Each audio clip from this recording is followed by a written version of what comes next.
Bonjour à tous, c'est Mickaël pour Extremers.fr. Aujourd'hui, déballage et première prise en main de l'Alpha 77 de Sony, le nouveau réflexe semi-transparent, semi-pro. Donc, on va ouvrir la boîte.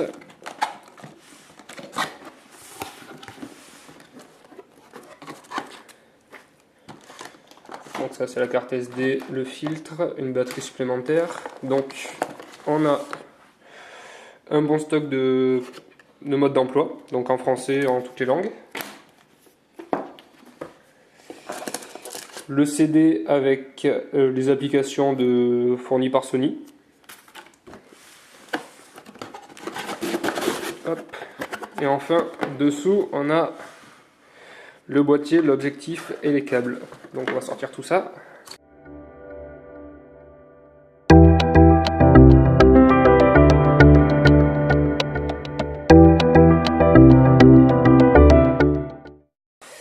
Voilà, donc il y a pas mal de matos fourni avec.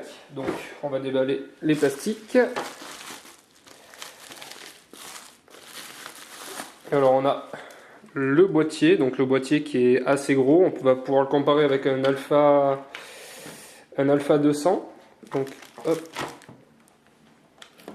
le boîtier d'un Alpha 200 à côté. On voit bien la différence, il est vraiment beaucoup plus gros.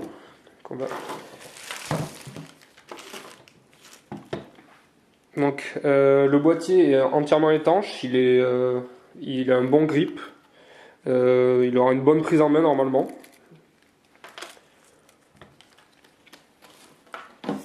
Ensuite l'objectif, donc l'objectif c'est un 16-50-2.8 SSN, donc une bonne grosse pièce comparé au 18-70 fourni avec l'Alpha 200, ça n'a rien à voir quoi, c'est vraiment un jouet à côté. Ah, ensuite on a la batterie, donc c'est la même que le 700, la Dragon. Donc on va commencer par mettre la batterie dans le compartiment.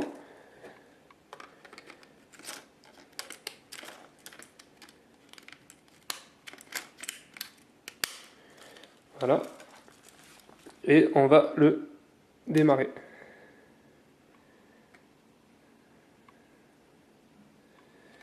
Voilà, il me demande de mettre la date et la localisation géographique. Hop.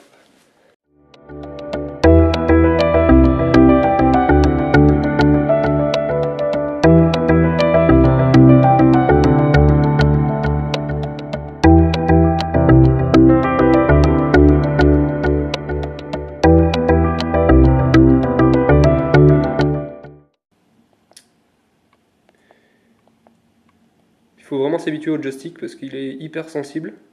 Voilà. Jour-année, c'est bon.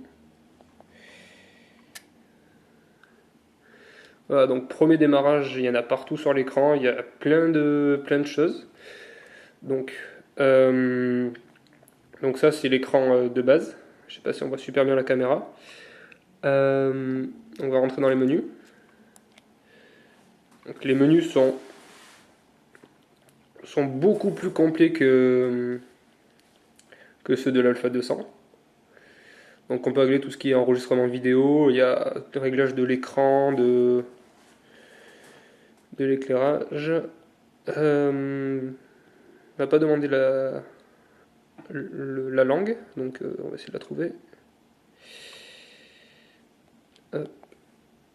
Français, super. Donc on va juste vérifier la version du firmware puisqu'il y a eu un petit souci en fait avec le firmware 1.02. Donc là on est en 1.03, c'est la dernière version qui est sortie, puisque Sony a retardé un peu son lancement à cause de la version 1.02 qui ne fonctionnait pas avec les nouveaux processeurs intégrés. Donc on va faire un petit tour vite fait du boîtier. Hop, je vais l'éteindre. Sur le dessus, on a donc l'écran qui nous affiche les temps, le diaphragme, etc. On a le bouton, enfin la molette avec donc le mode automatique, le mode pour le panorama, le 3D, la rafale à 12 images secondes, après les modes classiques. Sur le devant du boîtier, on a une molette, bon, le déclencheur. On a le bouton pour commuter l'autofocus. Sur le côté, au niveau de la connectique, alors c'est bien fermé. Donc on a la prise de synchronisation pour le flash et pour la télécommande. Donc la puce GPS.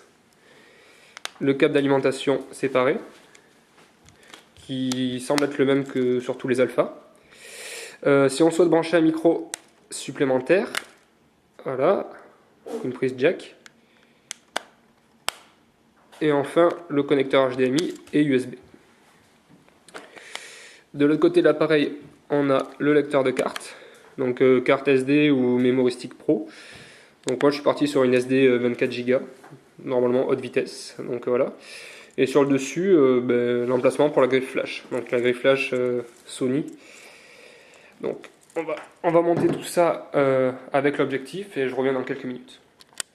Là, donc à gauche, on a l'Alpha 77 avec son objectif qui est vraiment énorme. Donc c'est un diamètre, c'est du 72 si je me trompe pas, ouais, du 72. Et à côté, donc on a l'Alpha 200 avec un 18-70 de chez Sony. Donc qui est beaucoup plus petit. L'objectif, le 200 fait vraiment jouer à côté. Donc en plus, si on rajoute le flash, donc c'est le F43 AM, donc nombre guide 43 avec la tête qui pivote sur le côté.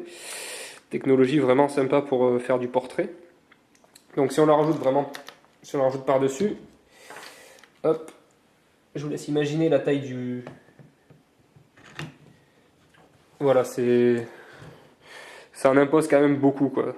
Donc le poids... c'est pas n'importe quoi, je vais aller chercher la balance pour le peser. La balance. On va attendre qu'elle s'initialise. On pose le boîtier dessus. Ah oui d'accord, donc j'étais vraiment loin, on est à 1,8 kg. Donc en comparaison avec l'Alpha 200, on est à 800 grammes, sans le flash. Donc le flash, il est pas très lourd, hein, il fait 400 grammes le flash. Donc il y a 600 grammes d'écart entre les deux boîtiers. Ce qui est sympa aussi sur le 77, c'est son nouvel écran. Donc c'est un écran qui pivote vraiment dans tous les sens. Donc mode classique, mais on peut également le décaler comme ceci pour faire par exemple de la vidéo. Hop, je vais allumer. Voilà, donc là on voit vraiment aussi la qualité de l'objectif. Même en live view, on a vraiment une qualité formidable. On voit les points d'autofocus, je ne sais pas si vous les voyez trop à l'écran, je vous ferai des photos après. Donc au niveau de l'écran aussi, on peut le mettre, comme ceci, par exemple pour prendre des photos vues de dessus. Voilà. Alors la vitesse de l'autofocus, je ne sais pas si je vais pouvoir vraiment bien la tester, parce que j'ai pas trop l'appareil en main. Donc on va essayer. Alors on va se mettre à 2,8. Alors la touche déclenchement est vraiment sensible aussi. Donc je ferai des tests d'autofocus plus tard. Ah oui, alors le plus impressionnant je pense, ça reste sa rafale qui est à 12 images par seconde. Enfin, il faut juste écouter quoi. Donc, pour conclure, on peut dire que l'Alpha 77 est vraiment un boîtier qui semble performant. Je vous ferai un test plus approfondi quand j'aurai bien pris en main. Donc je pense que ça doit être un des premiers tests et des premières prises en main réalisées en France, puisque je fais partie des premiers à l'avoir reçu. Au niveau des commandes, donc je l'ai acheté à Lyon Photo Numérique. Au niveau du prix, donc le boîtier nu est autour de 1100 € avec l'objectif est autour de 1800 €.